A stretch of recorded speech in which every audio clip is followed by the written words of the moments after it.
Hola limones, bienvenidos un día más a El Limonero Podcast. Aquí estamos. Oye, la pregunta de hoy es: ¿qué estarías dispuesto a hacer para tener los mejores resultados de tu vida?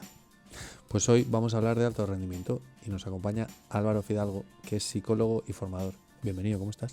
Muy bien, muchas gracias por invitarme. Esta pregunta es muy, ¿sabes? ¿Hasta dónde estarías dispuesto a llegar para conseguir los mejores resultados de tu vida, ¿no? Uh-huh. Y pues se puede a lo mejor asociar a alto rendimiento, porque al final es qué vas a hacer para tener tu mejor rendimiento posible, ¿no? Los mejores resultados de tu vida. ¿Qué es el alto rendimiento?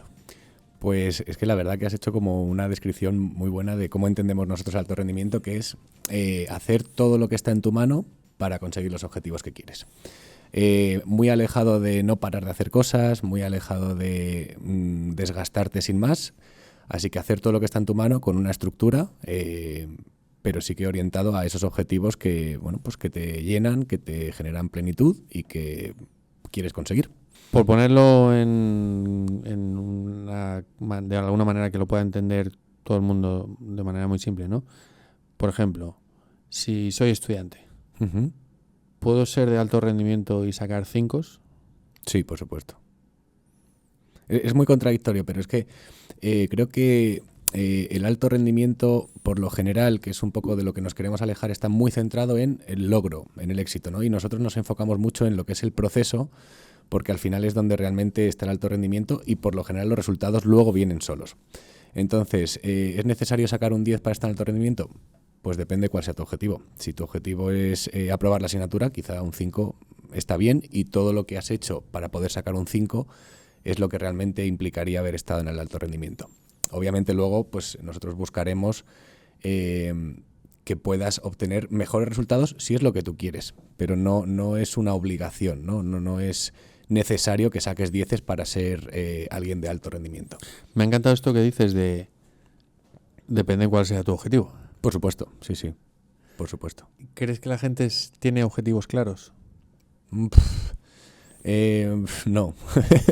De hecho, creo que es una de las cosas que primero trabajamos, porque si no tienes claro a dónde vas o cuál es tu objetivo, muy difícilmente vas a poder aceptar el sacrificio que muchas veces requiere el alto rendimiento. Entonces, llámalo propósito, llámalo objetivos personales, pero tienes que tener claro cuál es la guía, ¿no? El fin. Y luego, como te digo, nosotros nos centramos mucho en lo que es el proceso para poder llegar a ese fin, pero lo tienes que tener claro, porque si no, pues igual te tambaleas en el proceso muchas veces.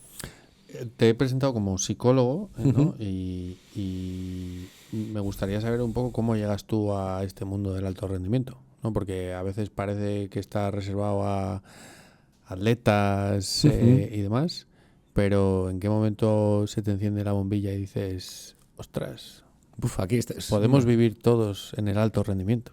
Bueno, es nuestro objetivo. Entendiéndolo como te explicaba al principio, es nuestro objetivo.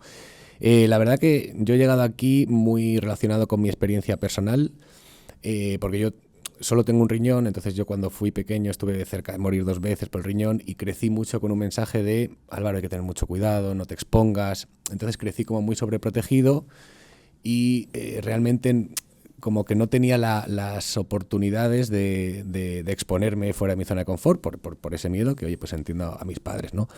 Entonces, durante mucho tiempo, pues yo me sentía como un poco vacío, ¿no? Porque no podía crecer en aquellas... ¿En qué te limitaba esto? Bueno, pues hasta los 12 años más o menos, yo hasta los 3 prácticamente viví en el hospital, hasta los 12 estuve haciéndome pruebas, entonces había que ver que el riñón que había quedado, que había sido afectado por el inicio de mi vida, ¿no? Porque el otro no funcionaba, pues crecía normalmente. Entonces me limitaba sobre todo en pues poder hacer cosas fuera de una vida totalmente dentro de lo normal. ¿Qué quiero decir con esto? Perdona, es que no... pues quizá yo quería hacer karate, pues no podía porque podían darme golpes. Fútbol, pues por si me daban una patada. Entonces, al final, bueno, pues es verdad que era niño y tampoco era muy consciente, pero sí que se implementó en mí como un poco una jaula invisible de, hostia, tengo que tener mucho cuidado, no vaya a ser que me haga daño en el otro riñón y pueda ocurrir algo pues muy malo, ¿no? Entonces, ya te digo, crecí durante mucho tiempo en esa idea y hubo un momento que que me cansé un poco de no poder ver dónde estaban mis límites. Ya cuando fui bastante adulto, de hecho, porque crecí muy sobreprotegido y luego pues tenía inseguridad, ¿no? Cuando era adulto, de exponerme yo solo, a equivocarme, a salir de esta zona de confort. No vaya a ser a que me dé un golpe. Efectivamente. Y no solamente se me rompa el riñón, se me rompa todo lo que mi montaña que estoy Efectivamente. ¿No? Y nada, y luego fue una serie de decisiones que fui tomando a lo largo de mi vida. Pues yo empecé Teleco, por ejemplo, hice hasta el segundo año. Y dije, esto no es lo mío. Entonces, esa primera decisión, que era pues, romper un poco con lo que debía hacer, pues fue un primer conocerme fuera de mi zona de confort. Luego estuve viviendo en Londres un año para aprender inglés, para estudiar allí. Y me fui, pues como un pollito, ¿sabes? Que era la primera vez que salía de España. ¿Con cuántos años? Con 20 me fui, después de Teleco. ¿Y ahí qué te decían tus padres? Bueno, la verdad que afortunadamente yo he crecido en una familia porque me ha generado una red de apoyo muy buena y en el sentido de que siempre me han apoyado. Entonces, para mí, mi mayor miedo fue decirles, oye, quiero dejar Teleco después de estar 2 años allí, como qué pérdida de tiempo. Y bueno, me dijeron, oye, si no te hace feliz, pues a por ello. Entonces yo me fui a aprender inglés en lo que decidía qué hacer. Y fue allí, de hecho, donde descubrí que quería hacer psicología. Entonces, bueno, me apoyaron siempre. Mis padres siempre me han apoyado, la verdad. O sea, no en ese sentido. Bueno, también te lo preguntaba por lo que decías un poco, ¿no? De esa jaula invisible de ten cuidado, ten cuidado, ten cuidado. Imagino que no ese proceso de no puedes jugar al fútbol por esto, que a lo mejor te lo explicaban, ¿no? Y te lo hacían de una manera muy pedagógica, pero oye, Álvaro, fíjate, es que tú, pues tu cuerpo es diferente porque solo tienes un riñón y no te puedes exponer a esto y tienes que tener cuidado. Sí, o sea, me lo explicaron de pequeño, pero realmente toda esta jaula invisible, vamos a decir, se creó hasta los 12 años. Luego es verdad que como todo creció con normalidad y se puede tener una vida totalmente funcional con un riñón, esos mensajes de mis padres quizá desaparecieron, pero ya se había implementado antes. Entonces, bueno, ya tuve que deconstruir un poco pues esa parte de mí que había crecido durante los 12 primeros años de mi vida. Entonces, bueno, no hubo un mensaje, o sea, bueno, el típico mensaje de padres de, oye, ten cuidado, disfruta mucho la experiencia, pero no hagas locuras. Pero bueno, más allá, no creo que se lo diga, o sea, se lo dirían a cualquier persona, ¿no? Sí. Entonces, te decías que te fuiste a Reino Unido a estudiar inglés y ahí descubriste que querías estudiar psicología. Sí. ¿Cómo fue muy curioso. ¿A ese punto? Pues yo estaba bastante perdido porque había ido un poco siempre en las decisiones de lo que debía hacer por el tema de este riñón. Y bueno, y ahí en Londres yo estaba en una residencia de estudiantes y yo iba a una academia de inglés, pero tenía bastante más tiempo que la gente que estaba en la universidad. Entonces, pues de repente me di cuenta que la gente venía a mi cuarto y me contaba los problemas que estaban teniendo. Oye, pues la chica del tercero me gusta y no sé qué, y no sé qué. Bueno, y entonces empezaba yo, pues, no sé, se me daba muy bien escuchar, se me daba muy bien aparentemente como orientar, vamos a decir. Y de repente dije, oye, aquí hay algo, o sea, me gusta mucho conocer la vida de las personas y ver qué podemos hacer para ayudarles. Y bueno, y de ahí vine con el cambio radical de números puros a letras puras y empecé psicología el año siguiente. Qué guay.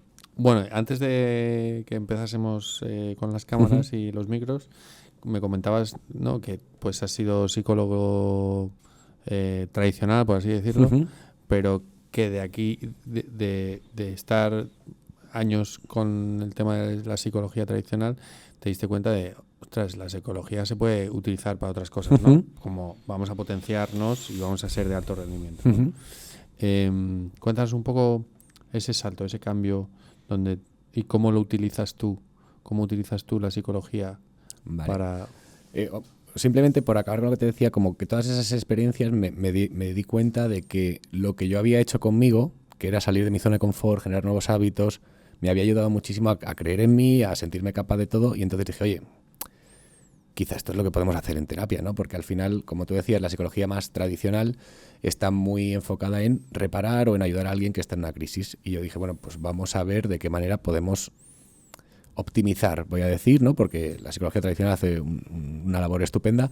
Y entonces fue cuando, como a los 12 años, pude apuntarme al fútbol y para mí fue algo maravilloso después de tanto tiempo, pues fijarme un poco en los deportistas de élite, ¿no? Yo veía, oye, esta gente consigue cosas maravillosas y son gente que tiene mucha presión, que trabajan para no lesionarse, y dije, oye, vamos a intentar trabajar con las personas de la misma manera en terapia desde alguien que está formado en la mente humana, ¿no? Porque al final pues, es desde la mente desde donde surge todo lo demás. Y entonces fue cuando empecé a darle un poco forma al modelo que hoy llevamos, que es trabajar en 6 áreas de la salud, que son el ocio, el trabajo, el deporte, la red de apoyo social, el cuerpo y la naturaleza. Todo enfocado a generar un sistema que funciona como engranajes para que la persona pueda sacar todo su potencial en terapia, en un contexto controlado, en el vínculo con el terapeuta y orientado desde el coaching a los objetivos que cada uno tenga. Has mencionado esas 6 áreas, ¿no? El ocio, el trabajo, el deporte, el cuerpo, la naturaleza, la red social. O sea, ¿necesitas tener las 6? Porque yo no sé tú, pero yo cuando trato de tener una vida equilibrada, algo se me tambalea siempre. Algo tambalea, sí. O sea, al final lo importante es que aprendas a buscar el equilibrio. O sea, la vida no va a ser estable ni mucho menos. De hecho, estamos en constante evolución y entonces se van a generar ese equilibrio siempre. Pero sí que entiendas la importancia de cada uno de los pilares para tu salud. Que tengas por lo menos conciencia de... Sí, o sea, conciencia y bueno, queremos llevarlo más allá, o sea, sí. Y que luego pues los desarrolles, ¿no? O sea, cuanto más trabajes todos los pilares, más fuerte te vas a sentir, más capaz vas a poder de afrontar todas las dinámicas de vida que hoy tenemos, que son súper exigentes, y más rendimiento propio vas a sacar porque todo eso entiende la salud de una forma totalmente integrada y hace que pues seas mucho más resiliente y mucho más capaz. Y estos 6 pilares, ¿cómo se desarrollan o cómo crees, no sé si has estado analizándolo, dentro del sistema educativo? O sea, ¿cómo crecemos con estos 6 pilares? ¿Cómo nos desarrollamos? Bueno, es una pregunta un poco... Yo creo que desde el sistema educativo, en estos pilares, diría que no hay ningún tipo de enseñanza, ¿no? Al final, la educación desde pequeñitos está muy orientada a la parte académica y... que podríamos denominar trabajo, ¿no? Sí, pero nosotros enfocamos el trabajo de una manera de cómo gestionar mejor la presión del trabajo, la cohesión de grupo. No sé hasta qué punto eso... Vale. O sea, cómo conciliar mejor tu trabajo y ser lo mejor que tú puedas en tu trabajo para, no sé si disfrutarlo, pero bueno, por lo menos ser lo mejor que puedas y también tu vida personal. Pero bueno, sí, podríamos enfocarlo por el trabajo, pero quizá es el único, ¿no? Realmente... Bueno, y el ejercicio físico también, ¿no? Hay gimnasia y... Pero luego llega bachillerato y te quitan educación física. Efectivamente. O sea, realmente... En un momento donde yo creo que es más... Es lo más necesario, efectivamente. Entonces no sé hasta qué punto la educación realmente nos enseña en cuanto a nuestro enfoque algo. O sea, creo que está muy enfocado en lo contrario, de hecho. O sea, no enfocado en lo contrario, sino que no ayuda al desarrollar todas estas áreas. ¿Que hay alguna sociedad que digas, ostras, si te fijas en estos tíos, lo clavan? ¿En qué sentido? Perdona. Bueno, yo qué sé. Oye, no, pues en el norte de Europa se centran en esto. El sistema de China hace no sé qué, no sé cuál. O sea, ¿hay algún sitio en el mundo donde digas, clavan el hexágono? Pues la verdad que te engañaría. O sea, yo he mirado mucho más ahora mismo en España y en España no lo siento que lo haya. Estoy seguro que habrá algunos sitios que lo harán mejor que otros, pero al final la educación está muy centrada en la parte académica y quizá, como decíamos antes, en la parte del ejercicio físico. Antes hablábamos de China, antes de empezar todo esto, creo que ahí desarrollan mucho más la creatividad, ¿no? Y sí que potencian mucho las fortalezas de cada persona. Pero te hablaría un poco desde el desconocimiento y tampoco vale, quiero decirte. Era que a veces necesitamos ejemplos. Entonces, es verdad que nosotros pues trabajamos con chavales, ¿no? Y la herramienta, ¿no? De que viajen fuera, de que experimenten en un sistema educativo diferente, que tengan que hacer amistades nuevas, que tengan que probar nuevas maneras de entretenerse, nuevas actividades, nuevos climas, nueva comida, nuevas normas. Creo que va muy alineado con esto, ¿no? Y a mí me encanta ver o comparar, ¿no? El chaval que se ha ido y el chaval que no se ha ido. Y y los pones en paralelo, y hablo en general. Sí, sí. Ostras, ha tenido que desarrollar, sobre todo hoy en día, ha desarrollado muchas más habilidades que el que no se ha ido, ¿no? El que no se ha tenido que enfrentar a todas estas cosas. Claro, tú llegas a los adultos, ¿no? Tú trabajas con adultos. ¿Cuáles son las carencias o las cosas que generalmente tienen que trabajar más? Y que si le hubiésemos prestado atención de pequeños, a lo mejor ya vendríamos con eso de serie, equipados. Realmente, depende mucho de cada persona, pero te diría que todos los pilares están bastante desequilibrados porque vivimos muy en automático hoy en día, ¿no? Al final, como te decía, las exigencias de las dinámicas son tan grandes que no tenemos tiempo a pararnos un poco en todo esto. Entonces, hay quien hace mucho ejercicio físico, pero no tiene red de apoyo, o que no cuida la alimentación, o que no descansa porque trabaja muchísimo, ¿no? Entonces, en cuanto a ¿qué carencias hay? Pues hay muchas, dependiendo de cada persona. Sobre todo, yo diría, el tema de la red de apoyo social es algo que trabajamos muchísimo, porque al final, pues bueno, tú creces, eliges tu camino y bueno, quizá ahí ponemos gran énfasis para tener una buena red de apoyo, porque solo se llega no muy lejos, por lo general. Me llama la atención esto que dices, te iba a decir, me encanta esto que dices, porque yo también lo veo, vivimos en una sociedad cada vez más individualista. Sí, total. Entonces, claro, la familia, hace no mucho salió un mensaje de una persona diciendo que había que abolir la familia. Obviamente puedes entender, si quieres leer entre líneas, o a lo mejor utópicamente quieres leer entre líneas, aunque no haya entre líneas. Pero claro, hay sociedades donde la gente es mucho más feliz, que vive en comunidad. Escuchaba el otro día, Latinoamérica pasa mucho, la gente es mucho más feliz con menos porque tiene una red social muy potente. Escuchaba que hicieron un estudio con gente que comía igual, comía comida basura, pero hablaban de Norteamérica, ¿no? Vale. Los norteamericanos tradicionales y los latinos. Y dice, es que están expuestos a las mismas cosas. Mismo ambiente, mismo tipo de comida. Los norteamericanos tradicionales enferman y tienen peor calidad de vida y esperanza de vida, y los latinos no, porque viven en comunidad, ¿no? Y hay culturas donde se celebra esa comunidad. Hoy en día no conozco a mis vecinos, no veo a mis primos, no veo a mis tíos, no veo a mis padres, y rehuimos, ¿no? No tengo conexión con mis amigos del colegio o de la universidad, ¿no? Las relaciones que se generan también son muy fugaces, ¿no? El tema del ghosting, pues te apago. Ostras, esa parte social, ese apoyo, cómo se genera, y creo que es una de las cosas más importantes y necesarias. Desde luego. Sí, al final somos animales sociales y necesitamos compartir en comunidad con otras personas. Entonces, para nosotros vimos clave incluirlo como uno de los pilares ultra necesarios para tener una buena salud.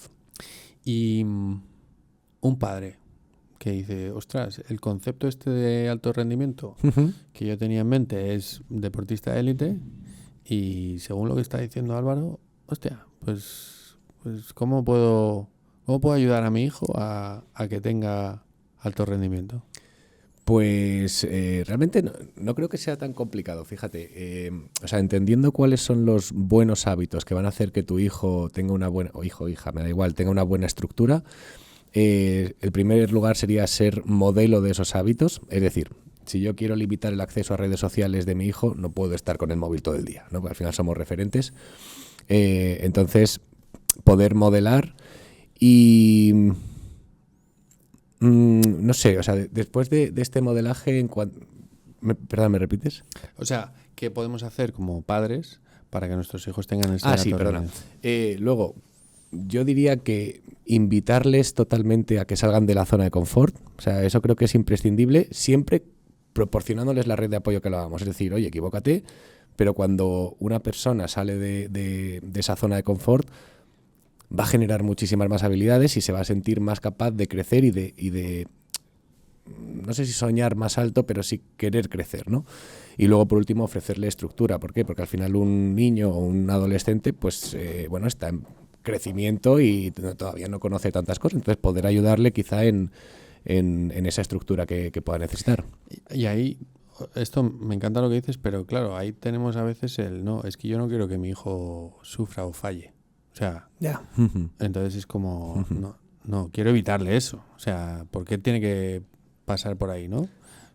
Y ahí creo que tú también trabajas el tema del fracaso, ¿no? Y el que se puede aprender. Sí, de hecho, o sea, porque me encanta. Una cosa es fracasar y otra y volver a intentarlo y otra es rendirse. Sí, o sea, pero yo creo que esos son conceptos muy distintos, pero me encanta que saques el tema porque al final, mira, de esa sobreprotección yo creo que es un poco evitar que tus hijos sufran, al final vas a hacer que sufran más. O sea, sin duda alguna. O sea, cuando tú te equivocas aprendes y está bien. O sea, es que el fracaso forma parte de evolucionar, de crecer, y el error solo nos va a dar más información de qué es lo que queremos y cómo hay que redireccionar, ¿no? Entonces, para esos padres que quieren que sus hijos no sufran, vale, obviamente intentemos que no sufran locuras, ¿no? Pero sí que tienen que equivocarse, tienen que fallar, tienen que saber dónde están sus limitaciones, y para eso hace falta que quizás pues, que sufran. O sea, y no pasa absolutamente nada. O sea, no es un sufrimiento que va a matar a nadie, y luego cuando sean adultos van a ser mucho más felices por esa capacidad personal que sienten que tienen, ¿no? Hay otro tema que es la autoestima. Uh-huh. ¿Cómo podemos lograr generar una buena autoestima? Vale. ¿Desde los padres o desde...? Ambas. Ah, vale. O sea, al fin, como personas, Uh-huh. creo que esto es algo que nos toca a todos, y como padres, Uh-huh. si no lo tenemos ubicado nosotros, tampoco creo que podamos ayudarles a ellos. Yo creo que, a ver, la autoestima es un área muy grande de trabajo, pero otra vez vuelvo a insistir, y es que quizás sueno pesado, pero salir de la zona de confort, siempre te equivoques o no te equivoques, te va a generar muchísima autoestima, porque atreverse a hacer cosas que te dan miedo simplemente te genera sensación de capacidad. Y de hecho, yo en mi experiencia personal he condicionado mucho con las cosas que me dan miedo, es por ahí. Porque al final siempre he sentido que, oye, pues que he mejorado, que he crecido. Luego, quizá poner un poco en duda esos mensajes heredados de nuestros padres, que por eso te decía desde dónde trabajarlo, ¿no? Porque muchos adultos, que yo he trabajado en terapia antes de enfocarlo desde Hexagon, incluso desde Hexagon, ¿no? Vienen con frases y creencias muy limitantes de lo que son, de lo que pueden ser y de lo que son capaces de proyectarse. Entonces, quizá poner en duda eso de repente te da otra visión y te genera también autoestima por el hecho de cambiar la forma de verlo. Así que atreverse es el principal factor para generar una buena autoestima. Me encanta esto de atreverse, porque es que yo me paso el día pensando en padres, hijos, Uh-huh. padres, hijos, ¿no? Y cómo somos espejos los adultos o nuestros hijos de nosotros, ¿no? Sí. Y cuánta gente es, no me atrevo, pensando en lo que nosotros nos dedicamos, ¿no? Que es que los chavales se vayan a estudiar a otro país. Uh-huh. Y hay veces que, ostras, los hemos apuntado a que se vayan a miles de kilómetros a vivir un año fuera, y de repente es como, ¿pero cómo van a ir en un avión solos? Sí. ¿Sabes qué les puede pasar ir en un avión solo? O sea, no. Claro, o sea, yo creo que cuando te haces la pregunta como muy honesta y crudamente, ¿qué es lo peor que puede pasar? Y lo peor que puede pasar es que tenga que coger otro avión de vuelta.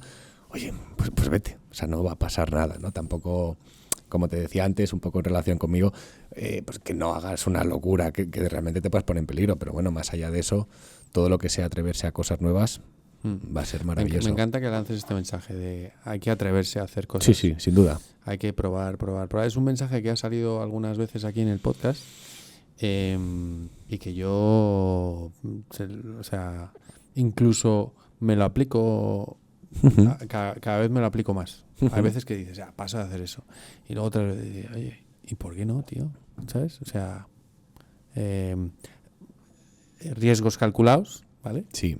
Voy a esquiar. Bueno, pues igual no me tiro por fuera pista porque no me merece la pena romperme una pierna, ¿sabes?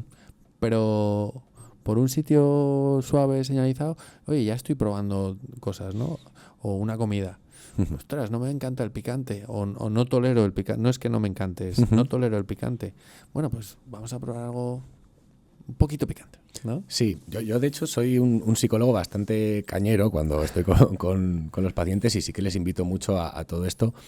Y es cierto que hay que tener en cuenta una cosa que has dicho que creo que es muy importante, que imaginémonos que pudiéramos poner en una escala de 0 a 10 las cosas a las que te puedes exponer, pues igual lo más inteligente no es irte al 10. En plan, oye, si eres alguien pues que te sientes inseguro, vamos al 1, vamos al 2 y progresivamente, pero llega al 10. O sea, progresivamente llega al 10 porque siempre cuando llegues al 10 va a haber otra escala de 1 a 10. Siempre va a ir creciendo tu zona de confort y siempre vas a poder hacer más. Entonces, atrévete y arriésgate, que si empiezas en el 1 no ocurre nada nunca, ¿no? Sí, es como nunca he ido a entrenar. Bueno, pues empieza a salir de casa, a andar por la calle, ¿sabes? Justo.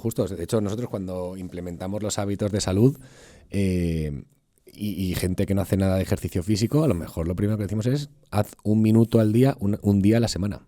O sea, 1 minuto. ¿Por qué? Porque en el momento en que te pones 1 minuto, ya tiras 20. Pero en tu cabeza es solo 1. Entonces 1 es fácil, ¿no? Y empiezas por lo fácil, con pequeños hábitos conseguir grandes resultados. Porque lo bueno que tienen los hábitos es que más allá de cambiar lo que haces, cambian lo que tú piensas sobre ti mismo. Entonces vamos implementando esos hábitos y progresivamente vas transformando tu forma de pensar. Me encanta esto que dices de cambias lo que piensas sobre ti mismo. Sí, sin duda. Es verdad que ahora está muy, muy a la orden el tema de la salud mental, ¿no? Y a veces veo que se utiliza el tema de la salud mental,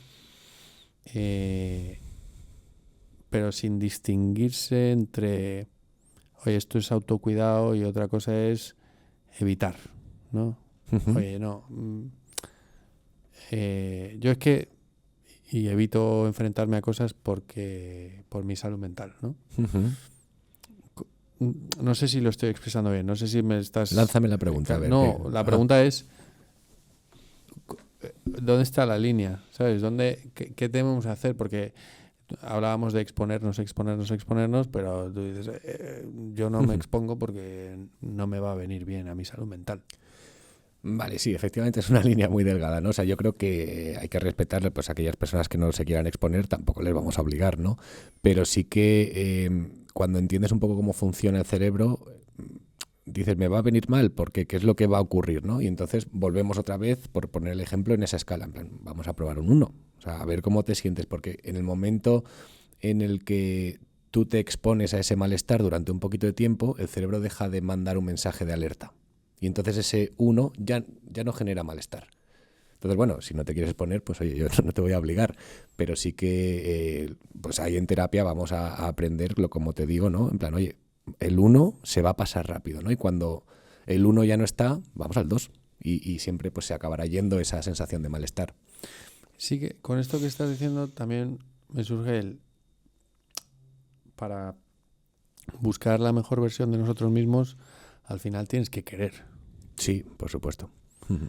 ¿Hay gente que no quiere ser la mejor versión de sí misma? Bueno, hay gente que vive cómoda. Y de hecho, hoy en día tenemos un mensaje cultural muy de la comodidad es el objetivo final. Y yo no podría estar más en desacuerdo porque la incomodidad quizás es lo que nos ha traído hoy aquí a este podcast desde que vivíamos en cuevas. ¿Por qué? Porque la incomodidad hace que el cerebro tenga que desarrollar nuevas habilidades y adaptarse al nuevo entorno. Entonces, es cierto que la comodidad, valga la redundancia, es muy cómoda y se está muy bien, pero por lo general no va a haber mucha evolución personal. Vuelvo a repetir, es lícito, ¿no? O sea, aquí cada uno puede vivir la vida que quiera, pero entonces Hexagon no es para ti. Es verdad que la sociedad occidental creo que está muy en esa comodidad, ¿no? Que es lo que dices tú, ese discurso. y creo que es bastante limitante, ¿no?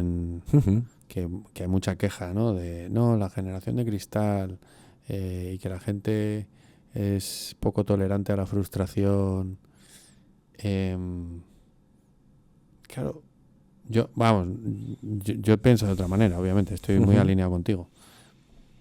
Que, o sea, tú en tu experiencia te has enfrentado a un montón de situaciones. ¿Qué le dices tú a esa persona que te dice, no, quiero evolucionar, pero quiero estar en el mismo sitio? O sea, estoy bien aquí. Pues que es imposible evolucionar. O sea, que está bien y buscaremos cómo que estés lo mejor posible en este sitio. Pero entonces no va a haber mucha evolución. Quiero decir, cuando tú ya conoces todo lo que va a ocurrir, incluso cuando te genera malestar, no hay cambio. Entonces, si no hay cambio, no hay evolución. Entonces, bueno, de hecho, ha habido varios pacientes a lo largo de mi experiencia que hasta que hemos conseguido un cambio muy mínimo en comparación con otros, y totalmente respetable, vuelvo a repetir, ha sido a base de mucho, mucho, mucho, mucho esfuerzo de hacerle entender el bienestar que va a sufrir con ese pequeño cambio. Pero sí, hay gente que no quiere cambiar, que está cómoda en su situación, bien sea malestar, bienestar o de una forma regular. Y bueno, pues, o sea, yo tampoco, los psicólogos no podemos hacer magia, ¿no? Si tú no quieres cambiar, pues Vaya, no sois magos. no, lamentablemente, me encantaría. Es verdad a ver, un adolescente, por marcar un poco en esa edad, está viviendo una explosión nuclear en la mente y en el cuerpo, ¿no? Sí. Entonces, hostia, acomodar todas esas cosas y ajustarlas lleva un trabajo. Pero también hay muchas familias frustradas porque es que mi hijo no quiere hacer, es que mi hijo no quiere probar, es que mi hijo está en el no, no, no, no, no, no. ¿Cómo se puede ayudar en esa parte? Quizás es un tema un poco delicado porque quizá en la adolescencia como que el trabajo viene de antes. O sea, quiero decir, tú cuando hay un niño que tú le invitas a, pues yo qué sé, a jugar con los demás, a hacer un deporte que no se le da bien, ese niño tiene ganas después, de adolescente, ¿no? Si eso no se ha promovido en casa primero, pues bueno, o sea, lo que yo cuando he trabajado con adolescentes, lo que se hace es generar un referente distinto, con un discurso distinto y con una visión distinta. Y desde ahí, pues lentamente vas sacando de la dinámica que tiene ese adolescente en una experiencia nueva. Y entonces sí se puede generar cambio, ¿eh? O sea, no estoy diciendo para nada que ya sea un adolescente que va... Pero bueno, quizás es más complicado porque ya está aprendido, ya está implícito, igual que yo tuve mi jaula invisible a los 12 años, pues un poco parecido, ¿no? Sí, ese cambio me parece también muy interesante, ¿no? Como de repente de no poder, de que te digan no, no, no, no, a venga, ya estás bien, ¿sabes? Sí, sí. Pero tienes esos criterios aprendidos en la cabeza, ¿no? O sea, yo te lo digo esto desde ya adulto, ¿eh? O sea, con 12 Claro, años tú ya yo no me di cuenta de, uy, me han dicho que sí de repente, ¿no? Fue como, uy, pues maravilloso, ahora lo puedo hacer. Y ahora ya visto un poco con retrospectiva, fue como, joder, lo que me ha costado romper un poco estas cadenas, ¿sabes? Pero bueno. Y así en general, volviendo al sistema educativo, Uh-huh. ¿cómo crees que podrías decir, oye, si hacemos esto, En el sistema educativo. sí, o en la educación, o sea, no tiene por qué ser en la educación reglada, ¿sabes? Hablábamos, ¿no?, de los 6 pilares y hablábamos de la parte académica. Igual el trabajo podría ser la que más se toca, ¿no? Pero el deporte, o sea, luego tenemos las extraescolares, que los niños tienen que tener una agenda. Sí, O sea, sí. todos los días tienen que hacer 3 instrumentos, 8 idiomas, 20 deportes. O sea, es como hiperestimulados también. Hiperestimulados. Que luego tocaremos el tema de la Me hiperestimulación. parece muy bien. Buen tema. Pero, ¿qué dices? Oye, pues con estas, no sé, 2, 3 ideas, pinceladas, se podría evolucionar bastante los chavales a través del sistema, ¿no? ¿Cómo podrían los profesores motivar? ¿Cómo podrían incentivarse determinados comportamientos? Tema de la salud, que hemos hablado un poquito de la salud mental, pero lo que comemos, lo que dormimos, lo que, ¿no? Bueno, a ver, yo creo que, o sea, quizá te hablo un poco desde la utopía y yo, desde mi humilde opinión, no tengo ni idea de cómo se puede implementar, pero sí que creo que no tener ninguna asignatura en cuanto a la salud, o sea, más allá de biología, pero de forma pues anatómica, ¿no? Sí. Pero tener asignaturas relacionadas con gestión de emociones, con formación sobre estos pilares de la salud, con, yo qué sé, darle un listado de hábitos que se pueden implementar. O sea, habría cosas que no tienen por qué cambiar la forma de cómo se educa, pero, joder, que ayudarían muchísimo, ¿no? Y luego, quizá el permitir el error en clase. O sea, al final, yo creo que cuando tú estás en clase o levantas la mano porque sabes la respuesta correcta o te callas, ¿no?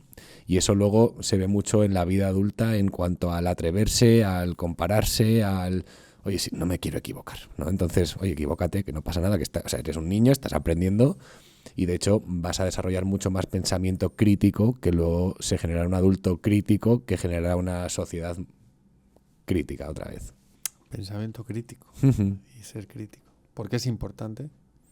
Bueno, pues porque si no te dejas llevar por lo que otros quieren, ¿no? O sea, al final cuando tú eres capaz de cuestionar tus valores, lo que quieres aceptar y lo que no, o los mensajes externos, que tenemos muchos, ¿no? Y bueno, quizá hoy en día pues hay una visión donde quizá deberíamos cuestionar muchas cosas, pues tener un pensamiento crítico te permite ser libre, ¿no? Y saber muy bien qué es tuyo y qué no, ¿no? Y no entrar en un pensamiento general donde todos pues seguimos el mismo camino sin cuestionarnos realmente qué es lo que es nuestro, ¿no? Como sociedad o como persona individual. Aunque esto del pensamiento crítico, aunque luego comulgues con lo que Sí, te sí, han dicho, por supuesto, ¿sabes? claro. Pero el poder analizar, tener ese Ujú. análisis, ¿no? Y decir, oye, esto sí, esto no, ¿por qué? ¿No? Totalmente. Y ay, se me ha ido lo que te había comentado antes de tocar el tema, lo que te he dicho, esto lo tocaremos después. Es que hemos dicho un par de ellos, porque has hablado de la cultura cooperativa. Bueno, fíjate, el tema que no sé del... si era ese el que decías. No, Vale. pero fíjate, alto rendimiento se asocia a competitividad. Ujú, Cuando yo miro a Norteamérica, ujú, creo que se inculcan unos valores muy interesantes para algunas cosas. ujú. Y una parte importante es esa cultura del esfuerzo, esa cultura de competencia. Sí. Llamo competencia sana, ¿vale? Ujú, sí. Pero claro, o sea, alto rendimiento y cooperación, ¿cómo van de la mano? Bueno, yo creo que son conceptos un poco antagónicos si entiendes el alto rendimiento únicamente como competitividad. Entonces ahí sí, pues bueno, claro, si yo tengo que competir con el de al lado, pues la cooperación queda un poco fuera de lugar. Pero cuando, un poco con el concepto que te comentaba que nosotros tenemos, que es como, oye, ¿qué puedo hacer para conseguir mis objetivos? Y eso implica que si me alío contigo, podemos llegar más lejos, los dos, y yo conseguir mis objetivos, es posible. Entonces, quizá es cambiar un poco el concepto. O sea, de hecho, una de las cosas que más nos ha costado con Hexagon Psicología es que la gente entienda que el alto rendimiento que nosotros queremos no es que te mueras exhausto haciendo más cosas. O sea, que realmente es como, oye, vamos a rendir en tu vida de la mejor manera posible. Y eso implica descansar. O sea, eso implica que veas una serie y no hagas nada más. O sea, y es parte imprescindible del descanso, ¿no? Entonces, depende un poco del concepto que tengas del alto rendimiento. Pero bueno, a nivel competitivo es cierto que competitividad y cooperación o lo ves en deportes colectivos o en objetivos colectivos y comunes o es un poco complicado. Me gusta esto que acabas de decir de objetivos colectivos, sí. Creo que es importante, no sé si lo trabajas con las personas con las que haces las terapias y demás, si trabajas esa parte de, vale, tú cuáles son tus objetivos individuales y cuáles son tus objetivos colectivos. Claro, sí, nosotros, de hecho, en empresa, pues nosotros tenemos como 2 ramas ahora mismo, que son particulares, por así decirlo, personas individuales, y luego empresas, ¿no? Y en las 3 empresas en las que estamos, que trabajamos con equipos comerciales, que son de alto rendimiento ya de por sí, que tienen un alto desempeño, hay un objetivo individual de cada uno, porque una mayor facturación también tiene una mayor economía para él a nivel individual, pero luego siempre hay objetivos comunes.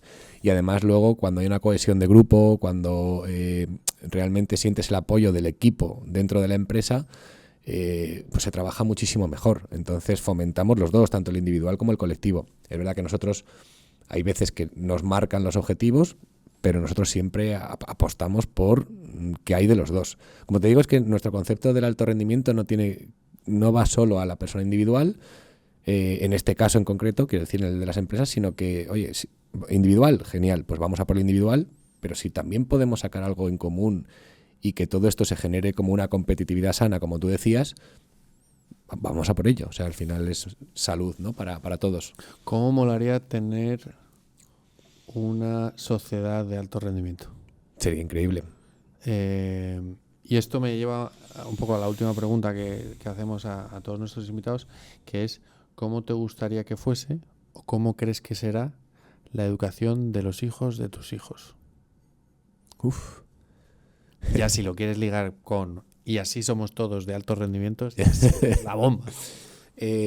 Bueno, pues como te decía antes, me encantaría que la gente que nuestros hijos se puedan formar, porque creo que todo lo que hemos hecho todos genera una estructura mental, matemáticas, literatura, genial. Pero que haya formación, como te decía, en la parte de cómo desarrollar nuestro cerebro al máximo. Ya te digo que esto igual es un poco idílico, pero que se pueda promover mucho la capacidad individual que tenga cada uno, ¿no? Y si tú tienes algo muy bueno, que lo puedas desarrollar y que así crezcamos todos a ser adultos críticos para generar una sociedad de alto rendimiento entendida como llevarla a lo mejor posible que pueda estar la sociedad, ¿no? Sería increíble. Me ha encantado esto, si se identifica cuál es tu habilidad, ¿no? Y cuál es que podamos trabajar todos en que te la desarrolles, ¿no? Uh-huh. Pero claro, ¿quién marca cuál es tu habilidad y cómo lo sientes tú? Porque tú a lo mejor dices, oye, yo es que eso no lo veo, ¿sabes? Bueno, yo creo que... Es que tú eres muy bueno en matemáticas, vas a ser el matemático número 1. Y tú dices, ya, pero es que a mí me gusta la filosofía. Bueno, pues desarrolla filosofía. Entonces, quiero decir, el cerebro solo se desarrolla y disfruta cuando haces algo que te gusta. Entonces, puedes ser muy bueno en matemáticas y será genial para cuando hagas la compra, pues que te devuelvan las monedas y sepas bien qué es, ¿no? Pero creo que ahí la labor del profesor es imprescindible y que ellos puedan tener un ojo más clínico en cuanto a cuál es la habilidad de cada uno de sus alumnos. Te estoy hablando quizás un poco utópico porque con 30 alumnos pues igual no tienes tiempo. Pero luego además también creo que todos tenemos la capacidad de saber qué es lo que no se nos da bien, pero también enfocarnos en qué es lo que se nos da bien. Y yo, por ejemplo, en Londres me di cuenta que se me daba muy bien escuchar y orientar. Y dije, oye, ¿qué puedo sacar de aquí? Y oye, pues de ahí salió que quería hacer o enfermería, o psicología, o medicina, y al final me decanté por la psicología, poniendo el foco en qué es lo que se me da bien y me gusta. Porque todos tenemos cosas que se nos dan bien. Habéis escuchado, todos tenemos cosas que se nos dan bien. Y yo me quedo con, para ser la mejor versión de ti, lo que necesitas saber es qué se te da bien, descubrir eso y potenciarlo. Y tener esa red de 6 pilares bien asentados para... Y atreverte. Y atreverte. Me encanta. Atrévete. Atrévete. Un placer. Muchas gracias.